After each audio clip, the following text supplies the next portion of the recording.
that car, but it's right there. So I don't know if you read our book or not, but in it, Kody talks about how I was eating nachos and it really, really grossed him out. This was the gas station where I got the nachos at, right there. Yeah, super crazy. So here it is.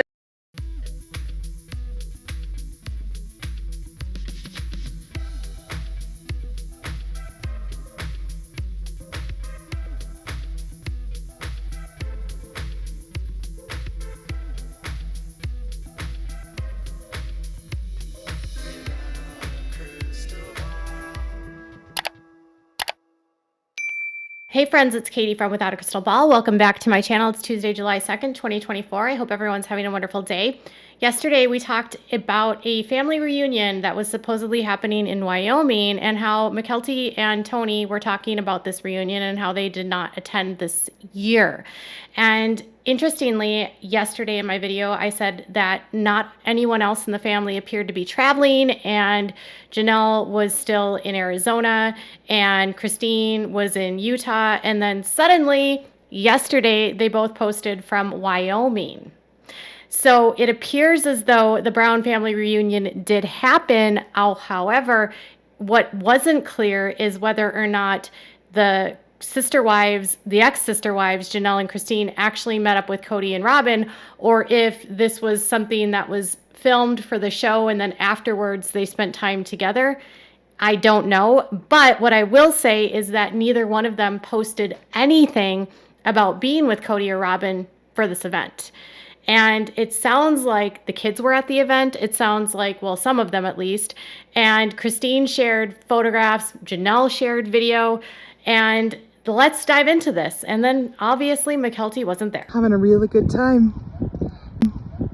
Hanging out with the family, Christine, Maddie, the kids, at this beautiful reservoir in the Wyoming mountains. I hope you're going to have a wonderful 4th of July weekend.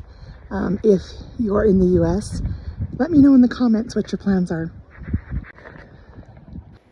Janelle is so cute. There's something so endearing about someone that really doesn't understand how to use social media that well. And she's lived pretty sheltered, being righteous in her belief about fundamentalism and being a Mormon and all of her cult involvement, you know, being so sheltered from the outside world. So it's always so cute to see her try to engage on her social media and be more public and be more personable. So that video is from Wyoming. She posted that a couple days ago, and she was with Maddie and the kids along with Christine at a reservoir. Now, it wasn't just Maddie and the kids, her kids. She means Maddie and her grandkids, but it sounds like there was other people there as well. And Christine was there. She traveled there with Truly, and she also traveled there with David. So when Christine shared her stuff from Wyoming, she shared a video montage of her with Janelle and Maddie, basically saying that she was finally able to spend time with her family, and it was very needed, much needed time together. These are some of the first photos that we're seeing of Christine and Janelle together since the passing of Garrison Brown. Christine obviously was at the event that the Nevada National Guard held for Garrison in Nevada, but really since Garrison's passing, the two of them have been sort of doing a lot of things separately, mostly because they're incredibly busy. Janelle has been focusing heavily on spending time with her children and making sure she checks in with her kids. And Christine, obviously in Utah, married to David, has her own life that she has to focus on, and they're not even living in the same states anymore. So the two of them, despite the fact that they are no longer sister wives, are continuing their bond, continuing their friendship, which is, again, interesting because, you know, neither one of them were very close while they were still married to Kody. But obviously, when you remove that part of the dynamic, when you don't have to share the same man anymore and you're not fighting for his attention, your personalities aren't going to rub up against each other. You're not going to have that friction anymore. And you're removing that narcissist that was spending a lot of time trying to divide the two of you from being connected. And these two actually became close as they both started to wake up and decide to leave Kody. So what they were actually doing in Wyoming, I'm assuming this has to do with the planned event that they were going to do for Garrison. None of the other siblings, other than Maddie, that I can tell have posted anything, but this is what Christine posted. We were at the gas station where I ate nachos infamously years ago. And here it is. What time is it? 6 o'clock in the morning. We're headed home. Delicious. Are they good first thing in the morning? I like nachos in the morning. That's Really good. Yep. Love them. Cheers. Breakfast time. Everybody up. Christine obviously has a lot of hurt and pain when it comes to comments that Kody made about her in the book, Becoming Sister Wives. In the book, he describes how when he was first getting to know Christine, they had gone on this trip and they were in Wyoming, and he and her were traveling in a car, and they stopped late at night to go to the restroom, and she went ahead and got some nachos to eat, and he found that she was eating the nachos and it grossed her out. He referenced that she was chubby and that he wasn't attracted to her. He said that this put the brakes on his attraction to her and his desire to want to have a relationship with her. While he was telling the story, mind you, he had Janelle sitting next to him on the couch, and I can't imagine that either woman would be inclined to find this story endearing in any capacity, because you're insulting somebody's weight, you're insulting someone's looks, and you're basing your attraction to someone and classifying that if you eat nachos, therefore you're gross. It was an unnecessary story that he added to the book that really didn't need to be in the book at all. The only reason it's there is in some capacity to likely hurt her. He tries to overcome the story by saying that they found love after that, but the damage was already done. And Christine claims that she had heard this story for the very first time in the book. I don't know if that's true or not, but she found out about this in the book. So imagine you find out that the guy that you've been in love with and you liked your whole life and that you married and had 6 kids with basically is going to put out to the public that he finds you so unattractive that he was grossed out by watching you eat. It's humiliating, right? And Christina's done this joke multiple times with David. They did nachos when they first got together and she first introduced him, and they went and had a plate of nachos together, and David was all in good fun, poking fun about the whole nacho incident and thanking Kody basically for not wanting his girl because he has them now, and he finds Christine smoking hot. So she's done this a couple times. So I don't know if she's beating a dead horse, but I will say that sometimes Christine has mentioned in the past that in order for her to get through things, she has to find humor in it. And obviously, if this is something that's very painful for her, it's going to be something that she wants to overcome and find, like, reclaiming the story for her own. And then having David come in on the joke probably only helps her heal a little bit more from this, although I'm not completely sure.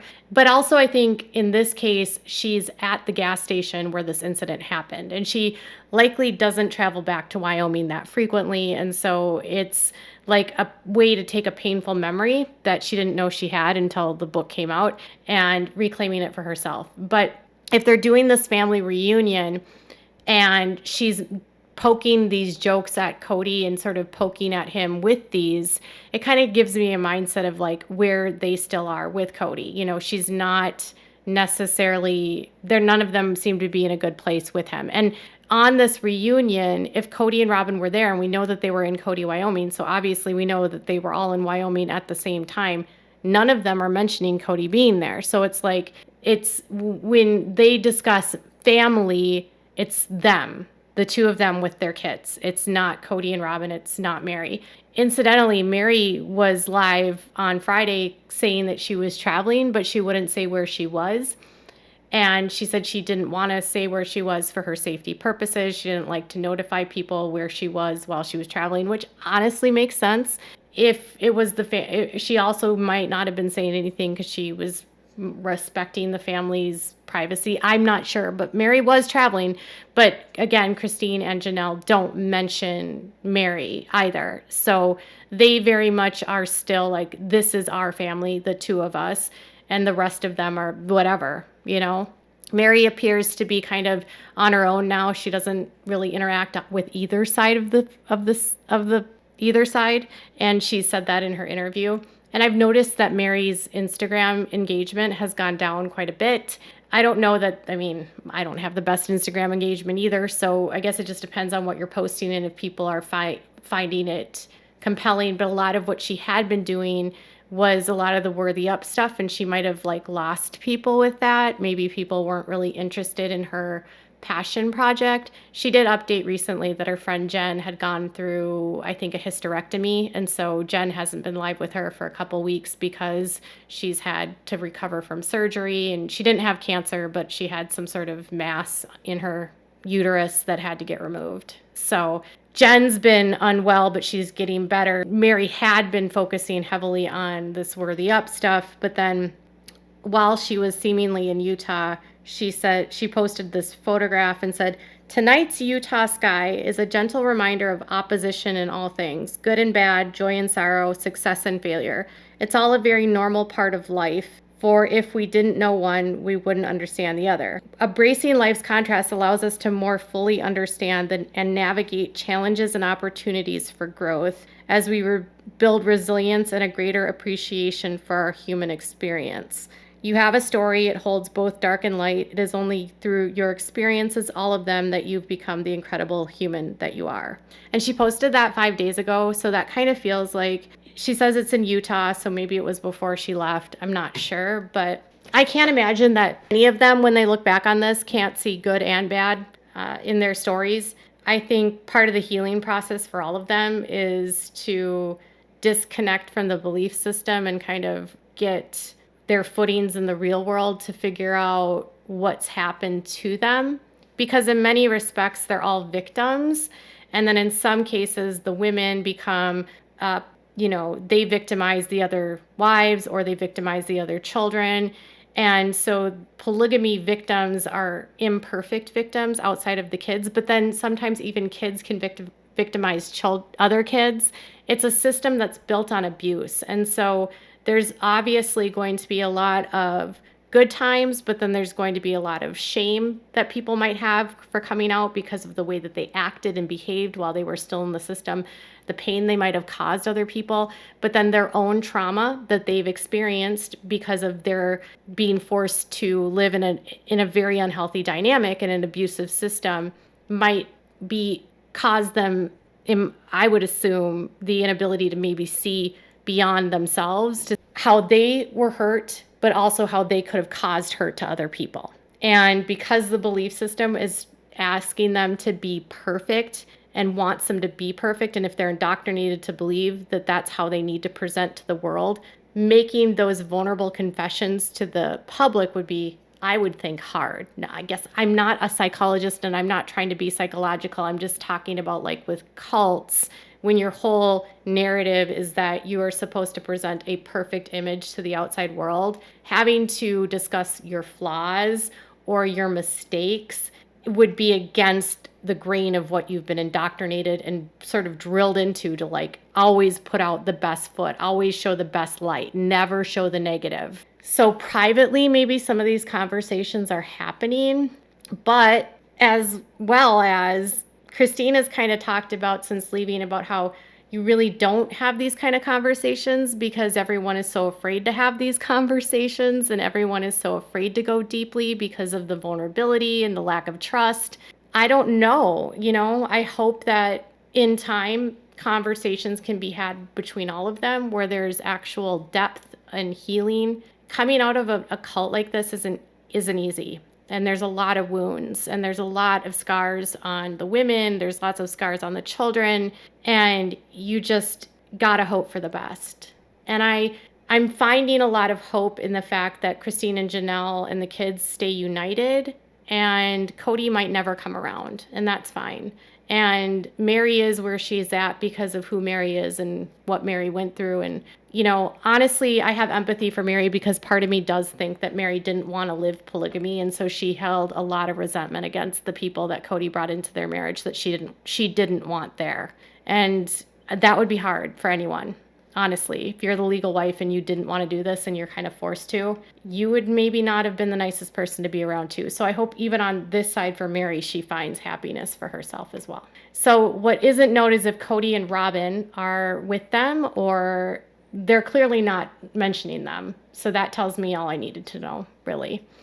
So what are your thoughts on the reclaiming her story? What are your thoughts about the event? What are your thoughts about, have you come out of a high control group yourself? Has it been hard for you to wrap your head around what you were involved in, what you might have done while you were inside? Do you have shame and guilt about that? Make sure to leave some comments. Make sure to give this video a thumbs up. Make sure to subscribe to my channel if you haven't subscribed, and click on the bell so you never miss a video. Bye guys.